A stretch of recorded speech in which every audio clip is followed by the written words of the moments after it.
First shot ஞாபகம் இருக்கா? First serial first shot. First வந்து நான் வந்து ஆங்கரிங் தான் பண்ணேன். அப்படியா? அதுக்கப்புறமா தான் நான் வந்து நீ நம்ம இடமா? ஆனா ஆங்கரிங் எனக்கு வரல. ஆக்சுவலி ஆங்கரிங் இப்போ ரொம்ப ஈஸியா இருக்குங்க. அப்போ வந்து ஸ்கிரிப்ட் கொடுத்துருவாங்க. எனக்கு தமிழ் பயங்கரமா வரும், வேற பயங்கரமா ரோல் ஆகி எனக்கு வந்து என் மானமே போயிடுற அளவுக்கு இருக்கும். அப்ப டேக் அதிகமா வாங்க முடியாது. ஆமா, நான் வந்து ராகம் சங்கீதம்னு ஒரு ஷோ ராஜ் டிவில அப்போ வந்துட்டு இருந்தேன். மோகன் வைத்தியா சாரோட நான் வந்து எங்க அம்மாவுக்கு வந்து ரொம்ப க்ளோஸ் ஃப்ரெண்ட் வந்து அபஸ்வர ராம்ஜி சார். ஸோ அப்போ வந்து அவங்க சொன்னாங்க, இந்த மாதிரி ஒரு ஷோ ஒன்று, ஒரு கர்நாடிக் ஷோ, சும்மா வந்து டெய்லி ஒரு பொட்டை புடவை கட்டிட்டு வந்து என்ன போதும் அப்படின்னாரு. நான் யோசிச்சேன், என்னம்மா எப்படி சொல்றாங்க, என்ன எதுவும் பேச வேணாமா, எதுவும் பேச வேணாமா, பின்ன என்ன போகணும், மோகன் வைத்தியா தான் ஆங்கர்.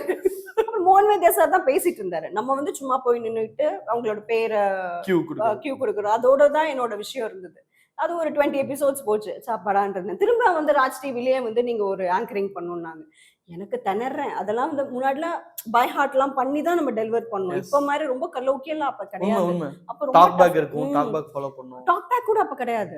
நான் டாக் பேக் கூட அப்ப கிடையாது. சோ நீங்க அது ஸ்கிரிப்ட் என்ன இருக்கோ அதை படிச்சுட்டு நீங்க வந்து அது ரொம்ப சேலஞ்சிங்கான விஷயம். எனக்கு வந்து வேர்த்து குட்டி உதறி அப்புறம் எனக்கு ஆங்கரிங்கே வேணான்னு வெளியே வந்துட்டேன். அதுக்கப்புறமா மாடலிங் பண்ணேன்.